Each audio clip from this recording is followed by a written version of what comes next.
Bonjour à tous et bienvenue sur le plateau de télévision participative Voyage, mythe ou réalité, organisé par le CPCV et en collaboration avec O2Zone Télé.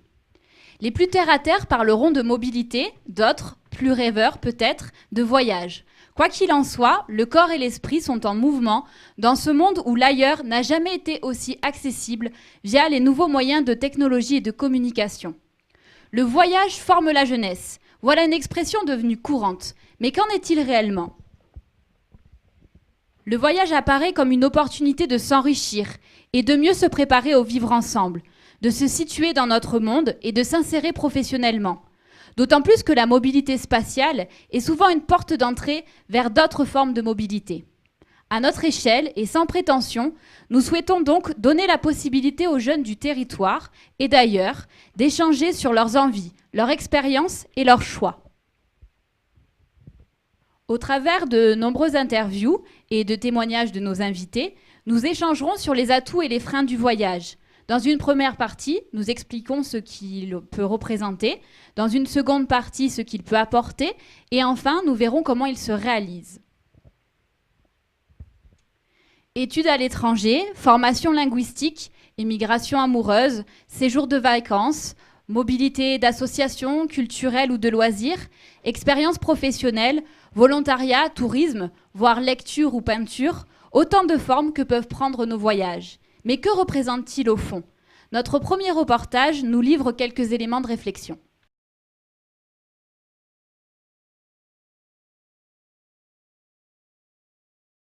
Pour moi, le mot voyage, ça m'évoque m'évader, partir, partir dans un autre pays, donc mais partir en mouvement. En général, c'est vraiment partir dans un pays où la culture est totalement différente et découvrir cette culture. Donc prendre l'avion, parce que les cultures différentes sont en général un peu plus loin. Ça dépend. Mais je pense qu'il y a différents types de voyages. Soit tu vas effectivement dans un voyage physique, donc tu te déplaces d'un endroit vers un autre pour, je sais pas, faire quelque chose, parce que tu as un objectif. Et sinon, ça peut être aussi voyager à travers, je sais pas, la littérature, la musique, ou juste bah, imaginer un truc, aller voir un film et voyager, tu vois, sans avoir à se déplacer physiquement, mais tu voyages quand même. Un voyage, c'est bien large quand même, hein. C'est la découverte, c'est différentes cultures, différents pays, différentes langues surtout. Pour le voyage avant tout, c'est une langue étrangère, quoi. C'est une nouvelle langue, s'adapter à une nouvelle langue, essayer de parler la langue étrangère quand tu arrives avec les locaux, essayer de rencontrer au maximum. Et il y a plusieurs moyens pour parler avec les locaux, enfin, essayer de se forcer. Déjà, voyager seul, ça te permet de te forcer vers les autres. Ça peut être tout simplement le fait d'aller se lever les matins et aller à l'école, à la fac. Là, déjà, il y a un tout petit voyage. Tu prends ton sac, tu prépares tes affaires, tu changes de lieu, tu prends un moyen de transport. Et puis, tu arrives dans un lieu où il y a d'autres personnes, où il se passe d'autres choses. Et voilà. Donc ça, c'est un tout petit voyage, mais c'est quand même un voyage, quoi. When I think of traveling, I think of it's an adventure, and you see how different people live, and you see different cultures, and you get to meet a lot of interesting people, and learn new languages, learn new things. It broadens the mind. Alors pour moi, le voyage, c'est une ouverture aux autres, une nouvelle expérience et beaucoup de bonheur et aussi d'apprendre à vivre en communauté avec des gens qu'on côtoie régulièrement mais qu'au final on ne connaît pas spécialement bien. Alors pour moi, le voyage, ça évoque la découverte d'un nouveau pays et de nouvelles cultures. Pour moi, le voyage, ça évoque l'angoisse de partir loin de chez moi, de ma famille. La liberté, moyen de se déplacer, la découverte. C'est un dépaysement en fait, un voyage. C'est un besoin de réfléchir. Enfin, on voit comment vivent les autres et ça nous remet en question nous-mêmes. Enfin, je pense que c'est ça. Donc, je souhaite la bienvenue à nos invités, donc 2 élèves de la maison familiale et rurale de la Tour d'Aigle qui se préparent à une mobilité professionnelle en Islande pour octobre ou mars prochain. Et puis Natacha, donc, qui est responsable mobilité au CRIJ, Centre régional d'information jeunesse, et qui nous fait l'honneur d'être sur le plateau donc, tout au long de notre débat. Suite au reportage que nous venons de voir, du coup, pour vous, qu'est-ce que le mot voyage évoque ? Pour moi, ça évoque la tranquillité et le dépaysement. Bien le micro. Ouais. Le dépaysement et la tranquillité. Le dépaysement et la tranquillité. Pour moi, un peu la peur d'une nouvelle découverte, de nouvelles cultures, de nouvelles terres et une bonne expérience. Est-ce que c'est pour autant quelque chose qui évoque la liberté pour vous ? Oui et non. Alors, c'est-à-dire ? Oui, parce qu'on est libre un peu, mais on est encadré aussi. D'accord. Et si vous n'étiez pas encadré ? La liberté, oui. Avec de l'angoisse ? Un peu, ouais. D'accord. Wenda ? Pour moi aussi, la liberté et de voir des nouvelles personnes.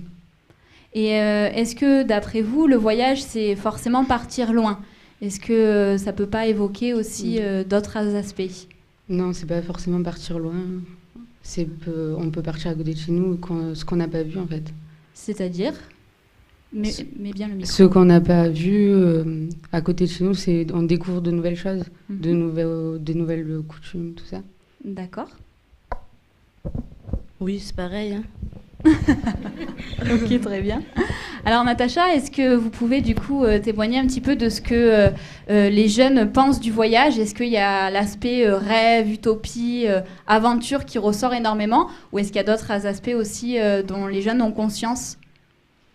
Alors tout dépend du voyage, je dirais. Et c'est vrai qu'il y a autant de visions du voyage, je dirais, que de personnes. Tout dépend aussi du vécu déjà. Quelqu'un qui n'a jamais voyagé, qui va partir, c'est vraiment l'aventure. Quelqu'un qui a l'habitude, qui est déjà voyage même sur son territoire, pour lui ce sera peut-être un peu plus facile. On pourra s'adapter plus facilement.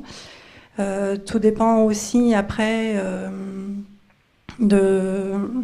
quelqu'un qui a l'habitude, ça va être quelqu'un va avoir une ouverture d'esprit qui lui permettra d'appréhender un petit peu les difficultés plus facilement. Sinon, au voyage, les objectifs sont variés. Donc c'est vrai qu'il y a le rêve, il y a l'aventure. C'est parfois aussi de la solidarité pour des projets plus liés à l'humanitaire. Ça peut être aussi donc un engagement par rapport à du volontariat.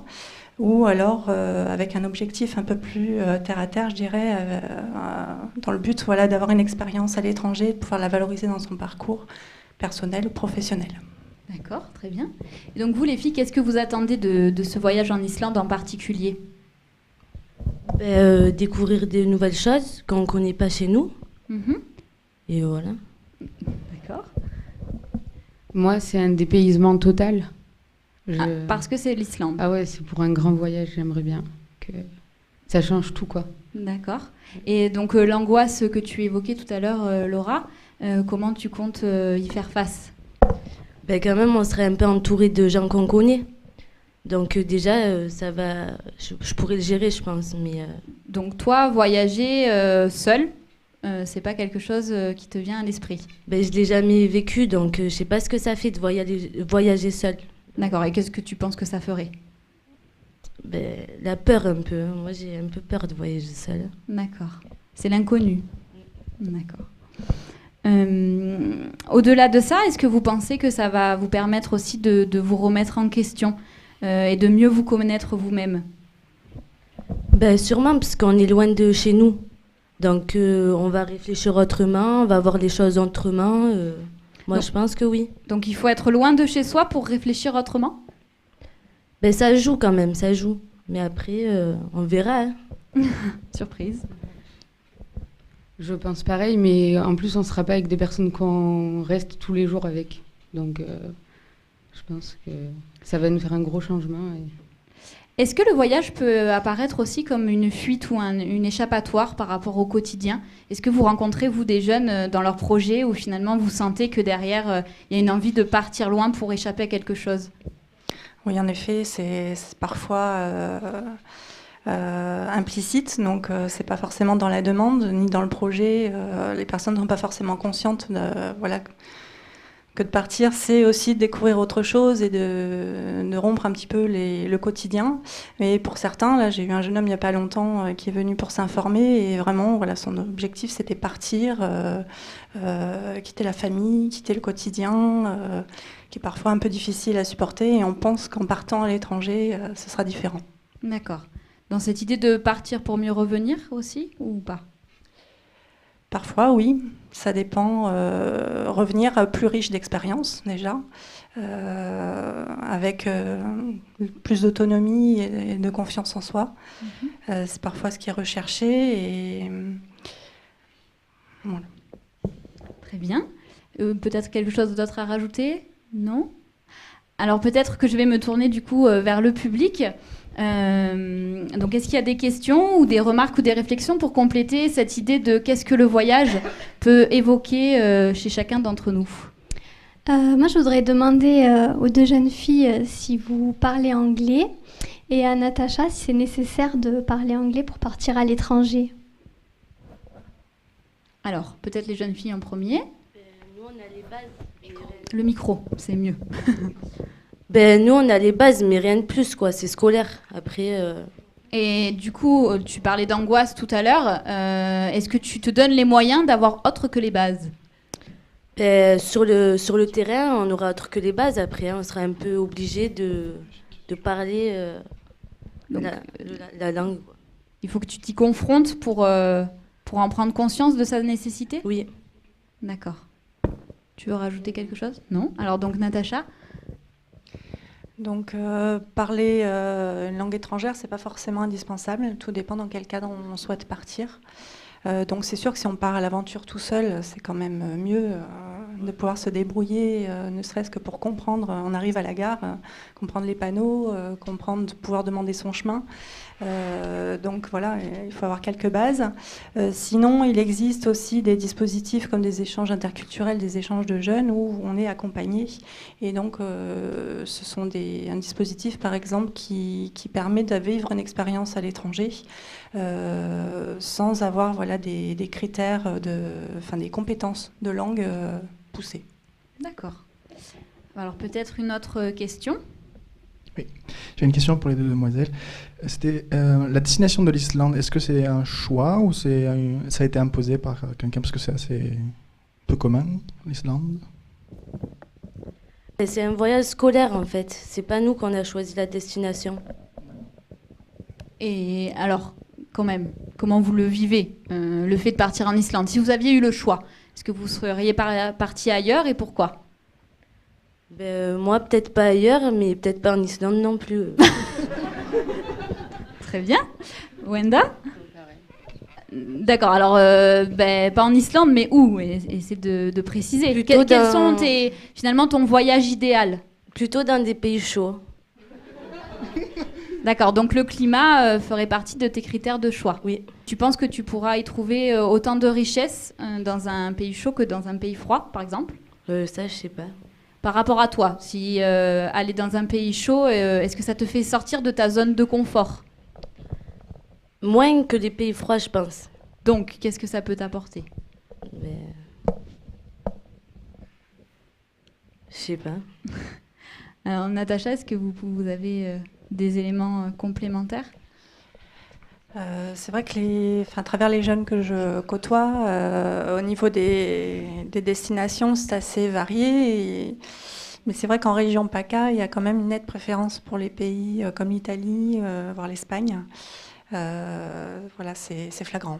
Donc ça veut dire que finalement on recherche une volonté de découvrir autre chose, d'autres cultures, mais malgré tout on a du mal à s'éloigner de finalement ce qui est similaire, puisque l'Espagne et l'Italie ça reste quand même des pays en termes de climat et de culture assez similaires.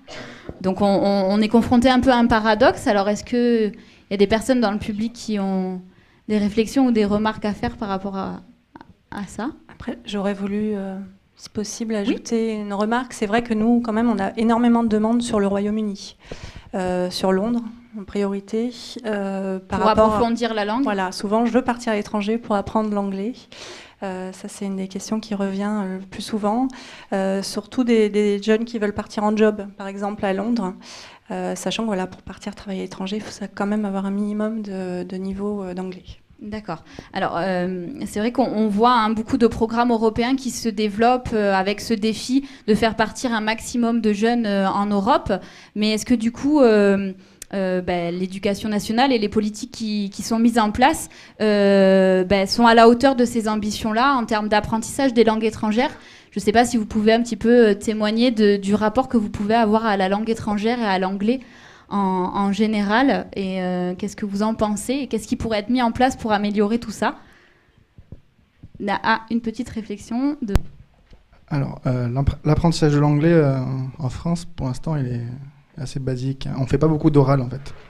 On fait beaucoup d'écrits, beaucoup de grammaire, et pas trop dans l'oral. Donc, le seul moyen d'apprendre vraiment une langue, d'être fluide, c'est la pratiquer. Et malheureusement, que ce soit au collège, au lycée, en fac, il y a toujours un manque. Donc il faudrait privilégier l'immersion.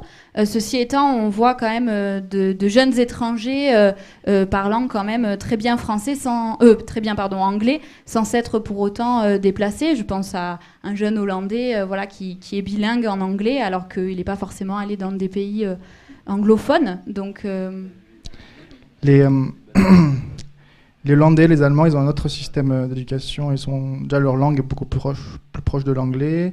Pour tout ce qui est, pour tous les Scandinaves, les Hollandais, c'est une langue peu parlée en Europe, donc ils sont forcés à apprendre l'anglais.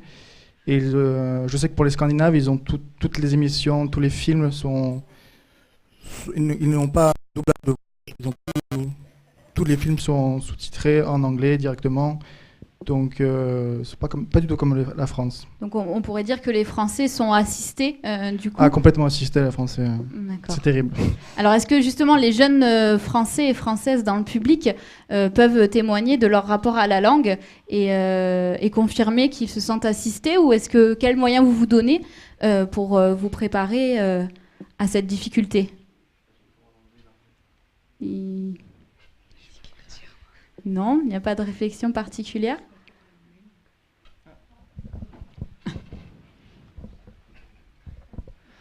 Moi, je pense que j'ai pas trop de soucis en anglais parce que justement, il faut se préparer à cette éventualité parce que l'anglais, c'est la langue la plus parlée au monde. Donc, dans tous les cas, on en aura besoin dans la vie plus tard, que ce soit dans n'importe quel métier qu'on fasse, on aura toujours besoin de l'anglais.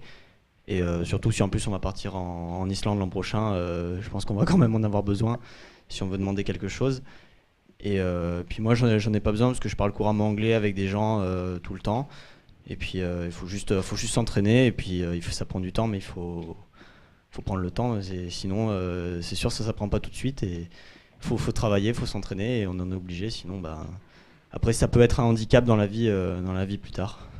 D'accord. Et du coup, quels moyens, parce que tu dis je parle anglais avec des gens assez quotidiennement, mais tu les trouves où ces personnes anglophones? Déjà, j'ai beaucoup de mes amis qui sont bilingues anglais, puisqu'ils sont tous anglais, la plupart. J'étais dans un lycée international avant, donc forcément, je me suis beaucoup entraîné avec eux. Et puis, l'intérêt de jouer à des jeux en ligne, c'est l'intérêt que justement, ils sont tous anglais. Enfin, ils sont pas tous anglais, mais on est obligé de parler anglais si on veut se comprendre. Donc, forcément, au bout d'un moment, on finit par comprendre ce que les gens disent, et puis si on veut pouvoir leur répondre aussi. La culture geek a donc ses avantages, et il faut Exactement, le préciser. Voilà. Tout à fait. On dira aussi des voyages qu'ils trouvent leur intérêt dans l'anticipation qu'on en fait ou le souvenir qu'on en garde. Alors pourquoi partir?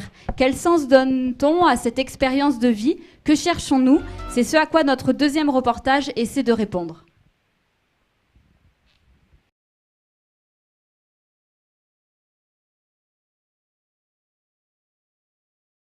Du fait qu'on soit plongé dans un pays totalement différent du nôtre, j'ai l'impression qu'on est plus sensible aux gens qu'on rencontre là-bas, etc. Et donc du coup qu'on aide plus facilement, ça dépend de la nature de l'aide qu'on donne, que par ici on est tellement plongé dans notre routine pas forcément routine, mais dans notre vie quotidienne, que du coup, on prend pas le temps d'aider, ou voilà, d'aller rencontrer les gens simplement. Et voilà. Je trouve que le fait qu'on soit plongé dans cette autre culture et dans un endroit où on n'a pas du tout de repères, parce que c'est un pays qui nous est inconnu, justement, on se fie plus facilement aux gens pour qu'ils nous apportent ces repères. Et ce qui est indispensable, c'est d'avoir un objectif. Donc ça peut être soit juste s'amuser, voir un paysage qui te plaît, aller dans la montagne ou bien dans une ville intéressante, un truc comme ça. Soit tu vas chercher une autre chose. Par exemple, tu veux aller faire un voyage parce que tu as envie d'aller voir l'opéra de Berlin parce que tu en es arrivé depuis toujours. Et en fait, finalement, tu ne cherches pas Berlin, mais tu cherches à aller à l'opéra et cet événement-là et à ces moments précis. Donc là, déjà, il y a aussi un objectif. Ou soit parce que tu veux, par exemple, aller faire des études quelque part d'autre. Et ça, c'est un autre objectif. Donc finalement, il y a juste cette chose-là qui est indispensable, d'avoir un but. Voilà. Après, parce que s'il n'y a pas de but, en fait, il n'y a pas de marche. Donc on ne va pas voyager. Quoi faire finalement? It does change your mind because before you go traveling, you're only aware of one culture and you're only really aware of one way of living. And you don't even know there's possibilities. So when you travel and you realise in different countries people behave completely differently and think completely differently and obviously speak completely differently, it does. It opens your mind and makes you realise there's no real set way of living. J'attends plus de découvrir et d'apprendre que plutôt de revoir les mêmes choses que j'ai en France, par exemple. Plus de revenir en France avec des acquis et un bagage derrière moi pour montrer aux autres personnes plutôt que de revenir en France et d'avoir juste visité sans rien avoir appris. Avoir confiance en soi, je pense que ça apporte beaucoup d'aller à l'étranger, de savoir parler d'autres langues, l'anglais qui est très important. Il y a l'islandais, on a appris, on est parti en Islande pendant un mois, donc ça nous a un peu renforcé. Voilà, pour finir notre terminale. Ça m'a aidé aussi à relativiser beaucoup de choses qui se passent chez nous et qu'on se plaint. Et voilà, quoi. Souvent, de temps en temps, je me dis, mais je me plains de ça et tout, alors que dans d'autres pays, ils n'ont pas ça, ils ne s'en plaignent pas pour autant. Voilà, ça m'a beaucoup aidé à relativiser. On accueille, excusez-moi, 3 nouvelles invitées. Donc Bertrand, qui est étudiant en anthropologie, Pim, un jeune Hollandais qui vient faire un stage en France pour devenir professeur de français, et Naïk, qui aspire à vivre et à travailler à l'étranger. Donc voilà, quels sont respectivement vos projets et pourquoi souhaitez-vous partir ? Alors moi je souhaite pas spécifiquement partir, mais je suis déjà parti en fait, donc ça serait plus dans le récit de ce voyage là que je pourrais témoigner. Donc je suis parti en Papouasie-Nouvelle-Guinée pendant 3 mois dans le cadre de mes études. Alors les motifs qui ont justement motivé ce voyage, c'était vraiment de m'éloigner et de prendre du recul vis-à-vis de notre propre civilisation et d'expérimenter un mode de vie que j'estimais vraiment radical. Donc à la base, c'est ça qui a motivé mon expérience de voyage en fait. C'était vraiment la découverte d'une altérité qui allait me permettre d'avoir un recul vis-à-vis de mes propres pratiques en fait. D'accord. Et il y a Stendhal qui dit ce que j'aime dans les voyages, c'est l'étonnement du retour. Et donc au retour, quel étonnement ? En fait, je me suis aperçu que ce que je cherchais dans ce voyage, en fait, je l'avais déjà médité, fantasmé dans ma tête, et qu'au final, ça n'avait pas été une découverte si fabuleuse que ça, en fait. Ah. Donc, en fait, ce voyage m'a permis de comprendre que finalement, en restant chez soi, et rien que par le travail de l'imagination, on pouvait vraiment aller très très loin, et voilà, et imaginer plein de configurations possibles, voilà. D'accord. Alors Pim, j'ai une question à te poser.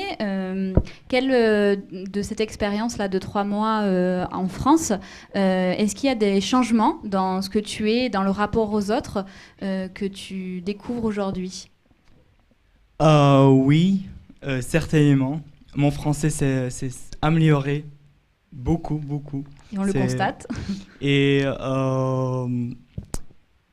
oui, c'est ça en fait. J'ai eu beaucoup de majorité, c'est comparé en avant. Ah, de maturité? Majorité. Majorité? C'est-à-dire? C'est pas ça. Désolé. Je lui grandis beaucoup. Oui, donc maturité. Ouais. C'est ça. Ah oui.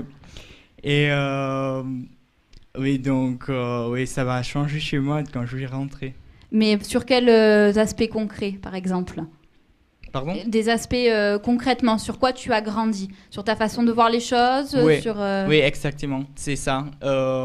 J'ai vu qu'il y a des habitudes différentes en France, par exemple, le repas, c'est une chose simple en fait, mais il y a des choses qui font différent et c'est pas vraiment un truc qui est normal en fait. Normalement, on pense ouais, ça c'est normal pour nous, mais c'est normal pour nous. C'est pas normal pour tout le monde dans le monde. J'entends souvent dire quand on va, enfin en tout cas les jeunes quand ils vont à l'étranger, quand ils constatent quelque chose de différent, ils disent ah c'est bizarre. Est-ce que du coup voilà tu as plus progressé en termes d'ouverture d'esprit et de tolérance pour considérer les choses différentes pas comme bizarre mais comme autre chose? Ouais c'est ça. C'est un exemple. C'est avec beaucoup de choses en fait parce qu'il y a des choses que c'est une part de culture en fait, de la culture. Et ça fait différemment et on pense toujours ah mais c'est bizarre, je connais pas ça. Donc en fait on a la tendance de dire on veut ce qu'on connaît. Mais moi je pense que c'est franchement intéressant d'essayer des trucs différents qu'on connaît pas. Et est-ce qu'au retour en Hollande, tu vas justement témoigner de ça et essayer de changer certaines de tes pratiques en fonction de ce que tu as pu voir en France? Enfin, en tout cas, est-ce qu'il y a un transfert en termes de compétences ou autre dans tes habitudes de vie? Ouais, en fait, je pense que je suis devenu plus flexible en fait. Parce que je dis beaucoup en fait. Hein. Je pense que ce sera différent parce que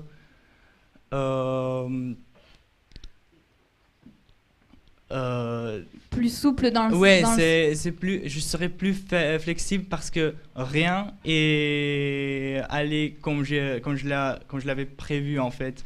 Donc il faut improviser tout le temps et maintenant j'ai l'habitude d'improviser. Donc plus capable de s'adapter aux situations, aux imprévus. Ouais. D'accord. Ok. Donc Naïk, est-ce que tu peux nous exprimer du coup pourquoi quitter la France et cette volonté là précise? Pour moi, quitter la France, c'est surtout dans l'optique de travailler, découvrir aussi, découvrir d'autres cultures, etc.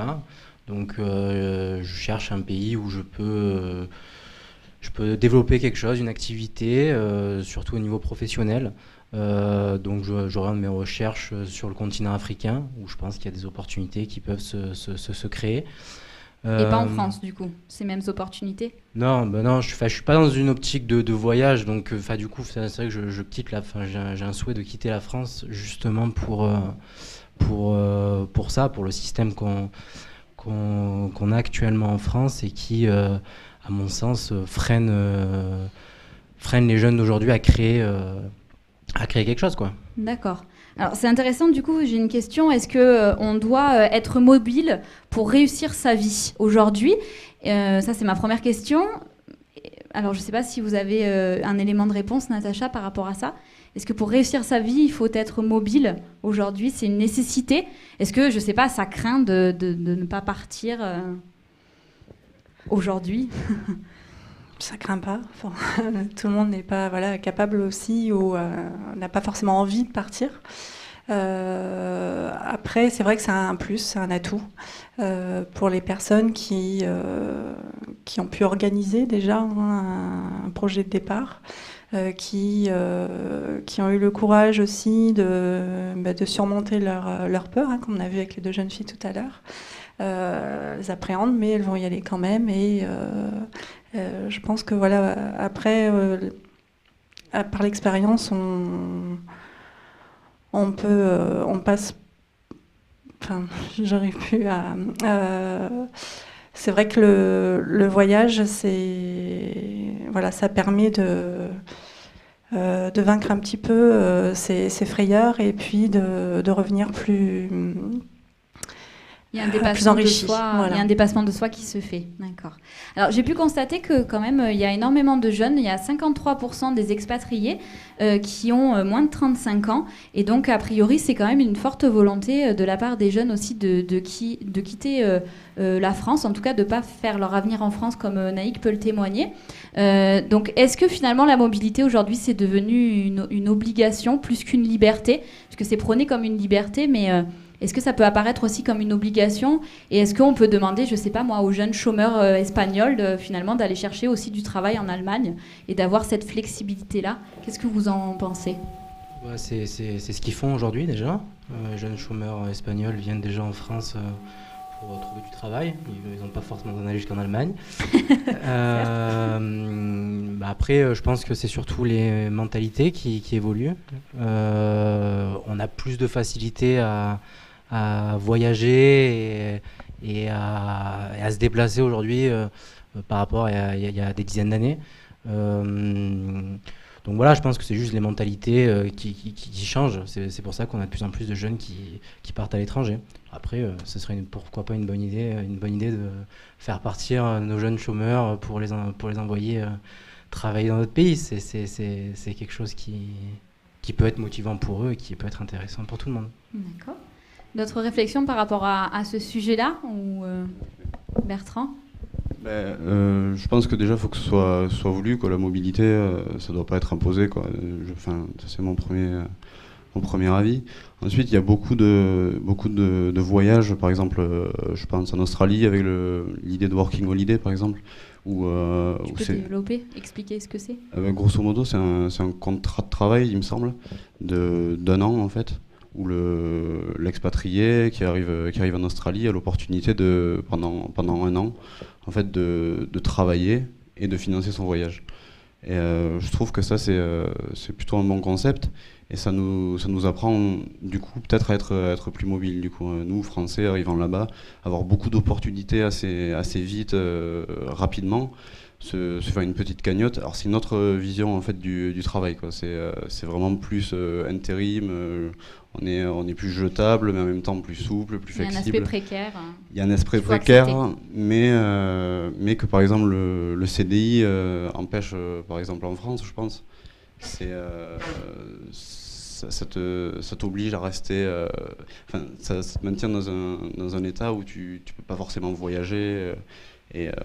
Voilà, quoi, t'expatrier autant que tu veux et toujours bouger au final, quoi.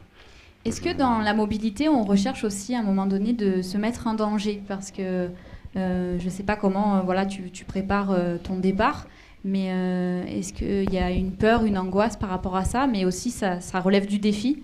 Ah oui, c'est un défi. Après, une peur, si j'avais des craintes... je partirai pas, c'est quelque chose qui me tient à cœur. Donc voilà, c'est surtout un grand défi, un challenge. Et puis partir pour pas fuir, mais créer quelque chose que je ne pourrais pas créer aujourd'hui en France ou difficilement en Europe, quoi. Donc partir pour ça. D'accord. Alors, est-ce qu'il y a des réactions dans le public par rapport aux thèmes qui ont été évoqués par nos invités? Au fond là-bas.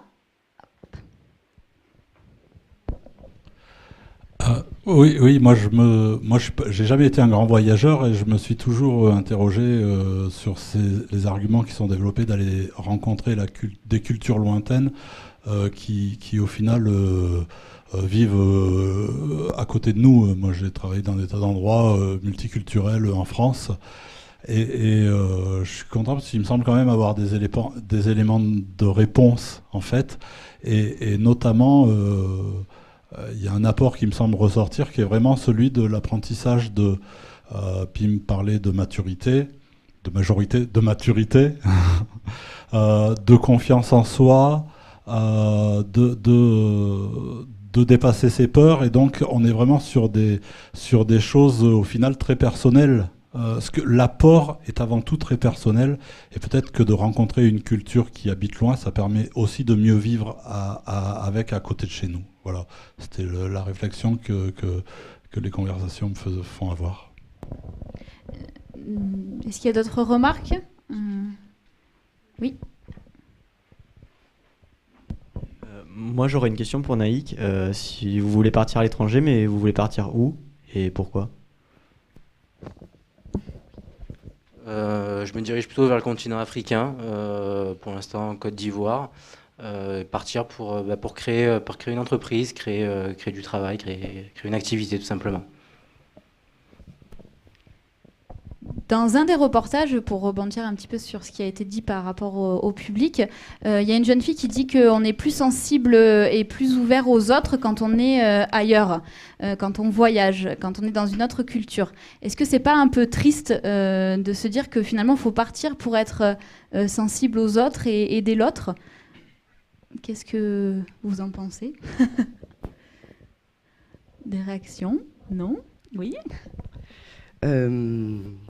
Oui, par rapport à ce que tu dis, Marie, et aussi ce qu'a dit Christian, on a beaucoup entendu dans tous les témoignages le mot ouverture, il revient énormément, ouverture aux autres, à une autre culture, etc.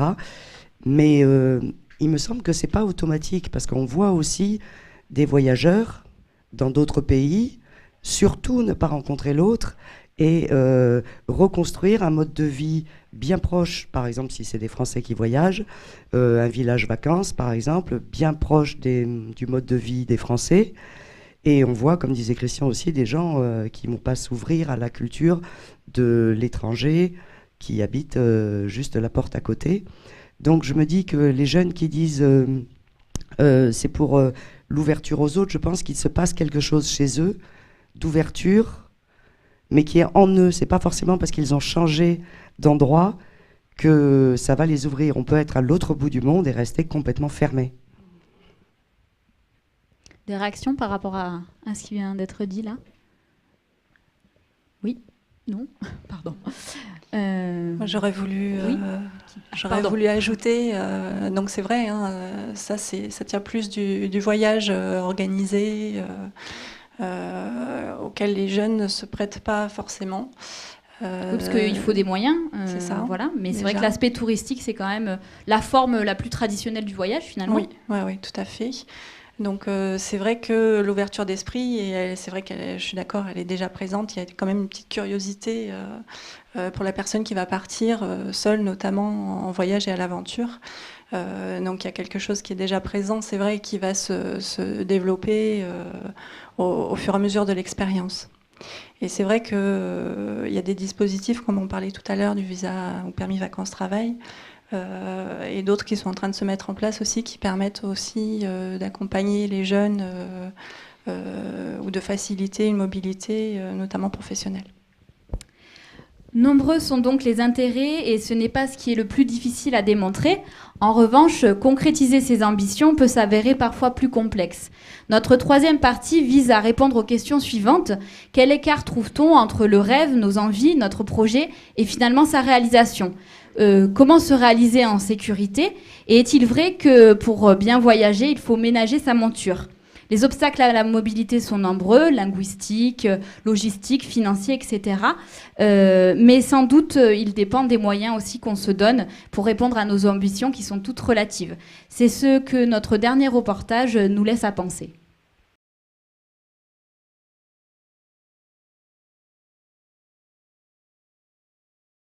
Mon voyage idéal, moi, ce serait déjà repartir avec un groupe avec lequel je suis partie cette année. Et dans un pays un peu plus chaud. Et puis pouvoir prendre plus d'affaires, plus de valises, parce que là, c'était trop restreint pour un mois.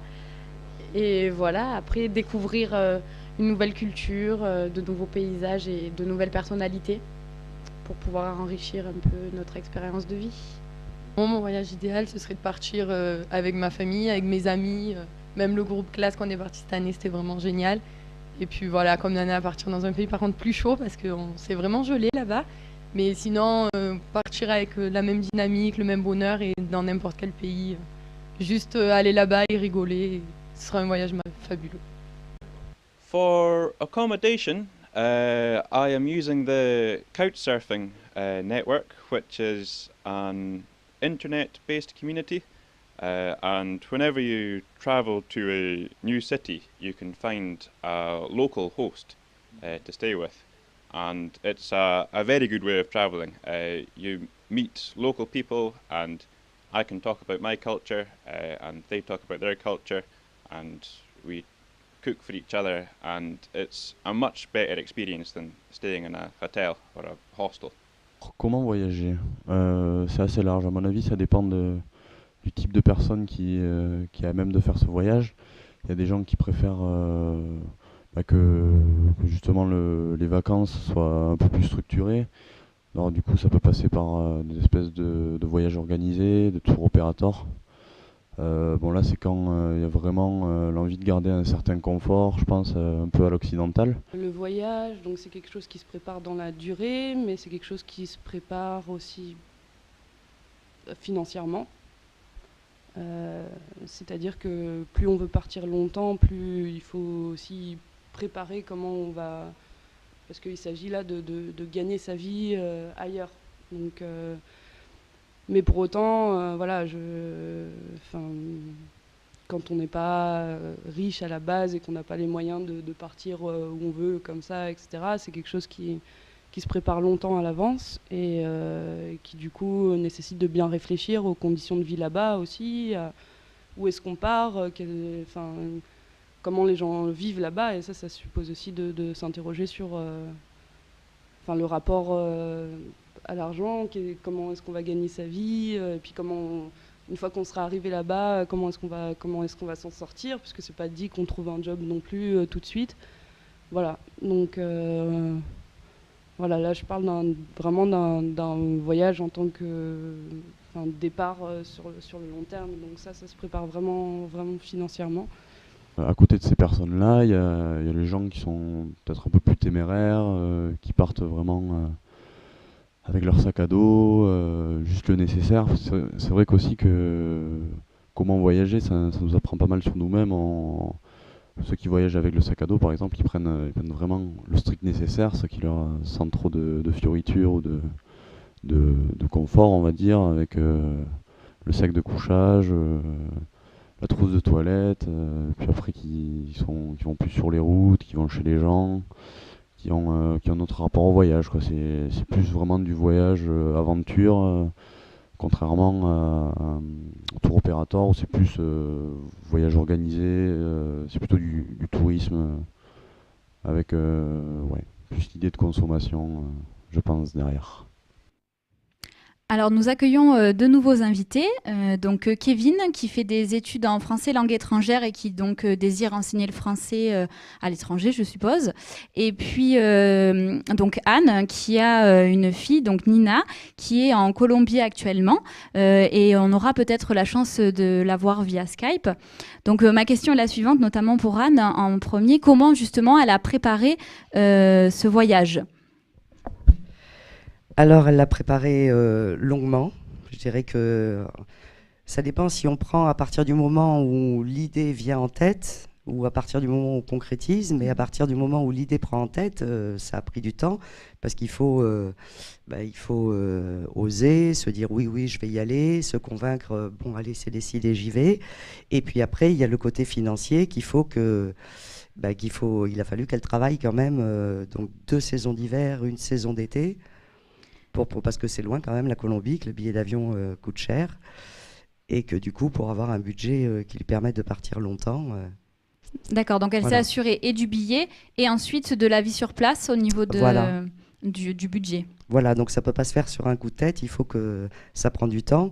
Elle y est partie pourquoi du coup ? Elle y est partie pourquoi Alors, peut-être que voilà. qu'elle va répondre elle-même. On a la oui. chance donc de l'avoir en ligne. Donc, je ne sais pas si elle m'aperçoit. Enfin, en tout cas, bonjour Nina. Voilà, c'est elle. Donc, on se demandait justement, la question est la suivante. Pourquoi es-tu en Colombie, tout simplement? Pourquoi je suis en Colombie? Je suis en Colombie par un besoin d'expérience de voyage à un moment de ma vie. Et c'est vraiment très étrange de parler à une caméra comme ça. Et donc, il y a un moment, j'ai senti que j'avais besoin de partir pour avancer dans mes projets de vie et voilà, dans ma vie, clairement. Mais du voilà, coup, qu'est-ce qui t'a fait dire que tu étais prête à partir?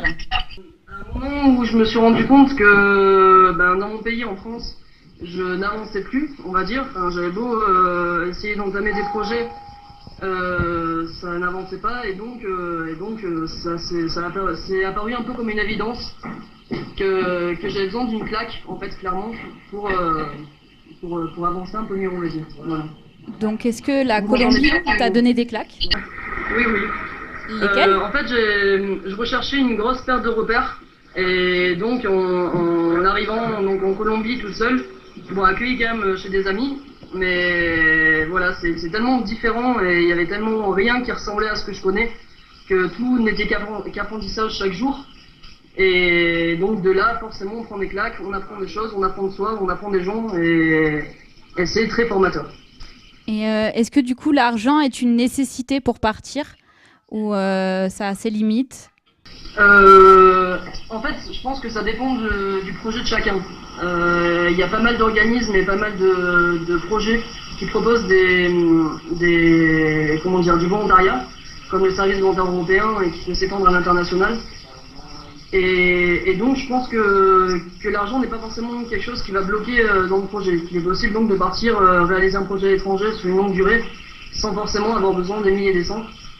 Après, ça dépend de chacun. Moi, il se trouve que dans mon cas, j'ai fait 6 mois de saison pour pouvoir mettre de l'argent de côté dans l'animation. Et aussi, bon, grâce à un héritage et une assurance vie, j'ai un peu gratté là-dessus pour m'aider à compléter mon budget. Parce que j'étais pas vraiment sûr de ce que j'allais faire dans ce voyage. Je suis parti vraiment sans projet vraiment très clair. Donc j'ai préféré être relativement large, financièrement parlant, pour laisser la place au hasard et pour pouvoir répondre à mes besoins dans mon voyage. Voilà. Du coup, tu disais que tu n'arrivais pas à concrétiser tes projets en France. Est-ce qu'en Colombie, tu y arrives? Tu as trouvé ce que tu cherchais, même si tu sais pas trop ce que tu cherchais, mais... J'ai certaines réponses. C'est-à-dire que je crois que partir loin de ses repères pendant un moment, ça aide pas mal à savoir ce qu'on veut faire en rentrant. C'est-à-dire que au bout d'un mois déjà, j'étais pleine d'envie, pleine d'envie de projet, en me disant quand je rentre, je vais faire ci, je vais faire ça, je vais entamer tel projet, telle chose, telle formation.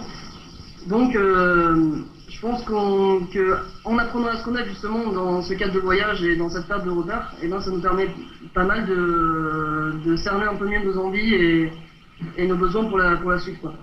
Et donc, après, en revenant dans le quotidien, c'est autre chose, je ne sais pas encore pour l'instant, mais voilà. Et donc, quand est-ce que tu comptes revenir et pourquoi faire? Je reviens le fin mars. Et pourquoi faire? Déjà pour retravailler un petit peu, parce que je vais avoir besoin d'argent. Et je compte entamer une formation en septembre-octobre, un BPJEPS, pour pouvoir me professionnaliser, parce que ici, justement, disons que j'avais des propositions de projets, de participer à des projets culturels, sociaux ici en Colombie, mais j'ai senti qu'il me manquait une formation, qu'il me manquait vraiment une professionnalisation pour pouvoir vraiment m'engager dans ces projets-là.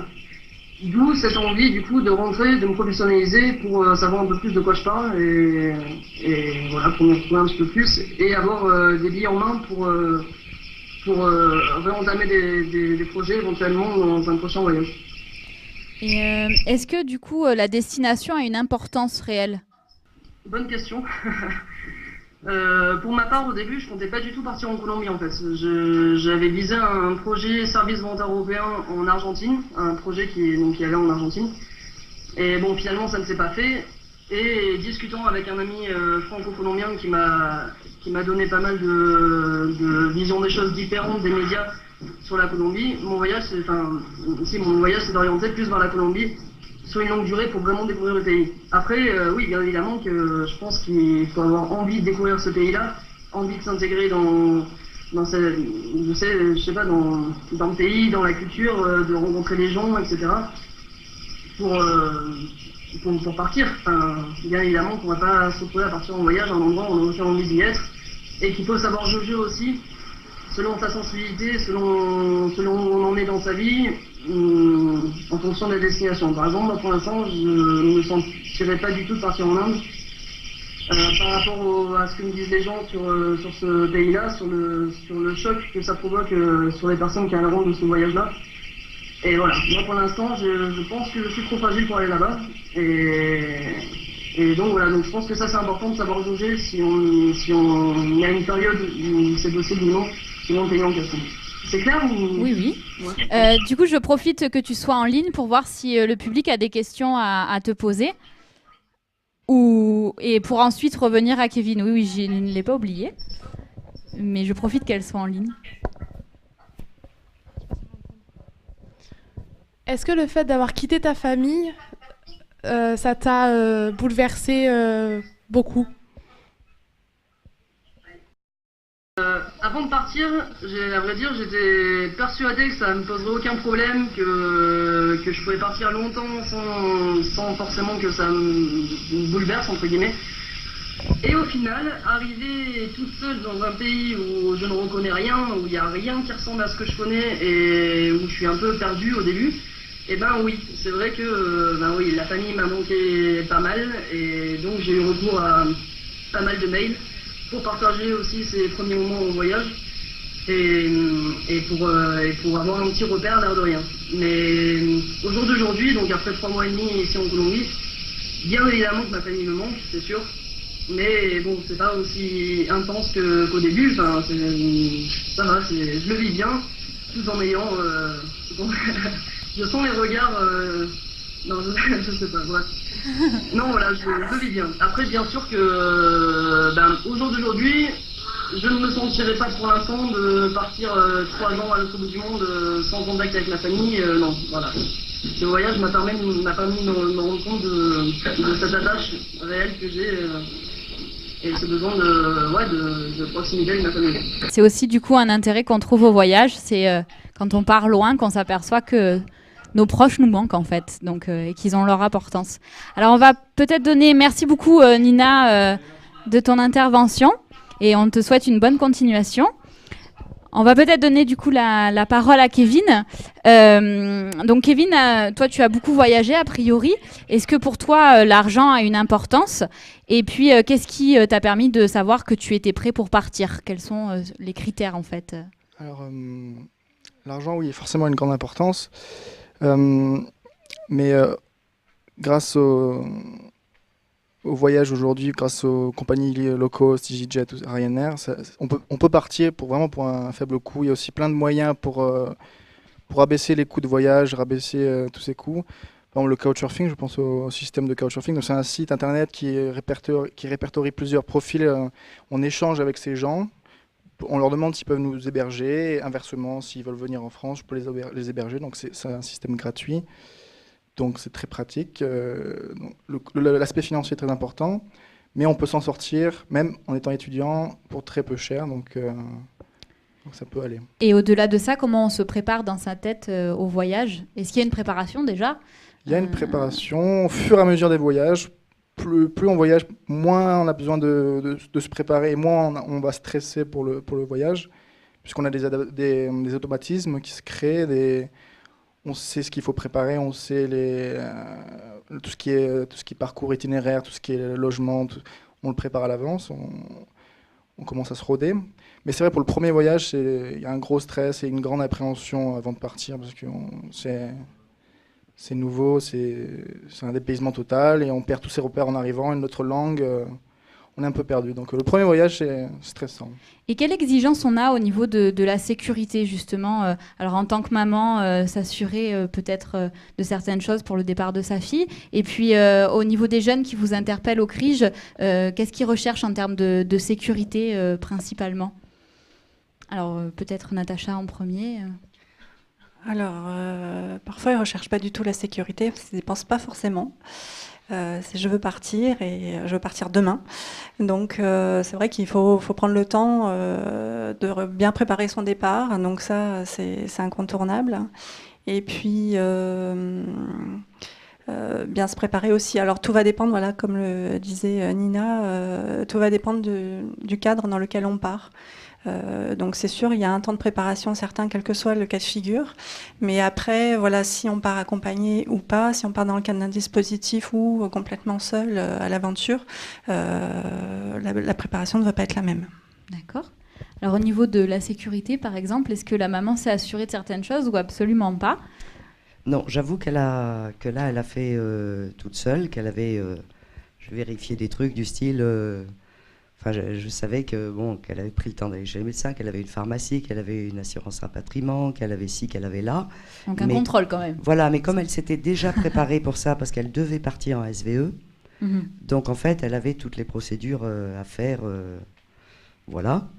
Et après, question sécurité, si jamais, je dirais souvent à d'autres mamans, si jamais il y a d'autres... C'est sûr que c'est flippant, en plus, la Colombie. Bon, oui. Tu te dis pourquoi elle n'est pas l'heure d'Italie, quoi. Mais bon, après, ce qui est sûr, c'est que l'année dernière, par exemple, elle était en France. Et je sais qu'en tant que maman, les allers-retours en voiture quand tu vas bosser, ou quand elle était en fac, les allers-retours en voiture, ça faisait partie des choses qui m'angoissaient en tant que maman, parce qu'on sait que les jeunes, c'est souvent qu'il y a des accidents et ceci, cela. Et que donc, relativement, et en plus statistiquement parlant, c'est pas pire. Oui, d'accord. C'est-à-dire que et même je sais que son attitude dans des grandes villes, que ce soit à Marseille, à Paris, etc., elle est tranquille parce que peur de rien, etc. Alors que je sais que son attitude à Bogota n'est pas du tout la même. Et qu'à Bogota, comme je sais aussi qu'elle avait le trouillomètre à 0, elle fait super gaffe. Et que donc à la limite, je ne sais pas si elle est vraiment plus en insécurité là-bas qu'ici. D'accord. Alors, est-ce qu'il y a des réactions et des questions dans le public, en particulier?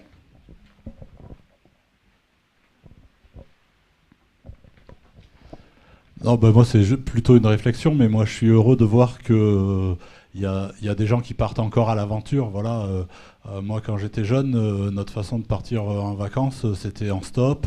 Et puis, ma foi, on se mettait au bord d'une route. Et puis, on ne savait pas quand on partait, on ne savait pas où on allait. De temps en temps, le mec qui nous prenait en stop nous hébergeait. Et on ne savait pas où on repartait le lendemain. Et de voir un peu que voilà, des jeunes partent encore à l'aventure comme ça, sans trop savoir où ils vont, je trouve ça bien que tout ne soit pas organisé, formaté dans des cases prévues à l'avance. On est dans une société qui développe un peu le tout sécuritaire. Et de voir que ce goût du risque continue d'exister, ça me fait du bien. Et on a abordé le coach surfing, je ne suis pas très anglophone, mais voilà, je trouve que cette façon de développer une nouvelle approche des gens et du contact et du voyage est vachement intéressante. Merci Christian. Donc en conclusion, partir, rester ou revenir, l'essentiel semble être de savoir à quel projet de vie on veut adhérer. C'est peut-être là la différence entre fuir, rejoindre et quitter pour mieux retrouver. Telle est la question que pose un site que j'ai lu en préparant cette émission, mademoiselle.com, dans un article consacré à la mobilité chez les jeunes et que je vous invite à aller consulter. L'horizon des possibles est d'une richesse qui ne semble plus approuvée, mais peut-il nous amener aussi peut-être à perdre le sentiment d'appartenance à un territoire, ou au contraire favorise-t-il le statut de citoyen du monde? Pourquoi rester quand l'herbe est plus verte ailleurs, ou pourquoi partir quand il y a tant à découvrir et à faire à proximité? Je prends plaisir à vous quitter sur ces interrogations. Nous remercions très sincèrement toutes les personnes qui ont participé de près ou d'un peu plus loin à la réussite de ce plateau télé. Pour citer certaines personnes, donc les jeunes interviewés et les jeunes présents, le public, la technique, les personnes de soutien, le conseil régional et le ministère de la Jeunesse, les acteurs du CPCV et notre partenaire O2Zone. Plus largement, ce plateau, c'est aussi pour nous une manière singulière de vouloir créer des envies de voyage sans crainte, tel un effet papillon.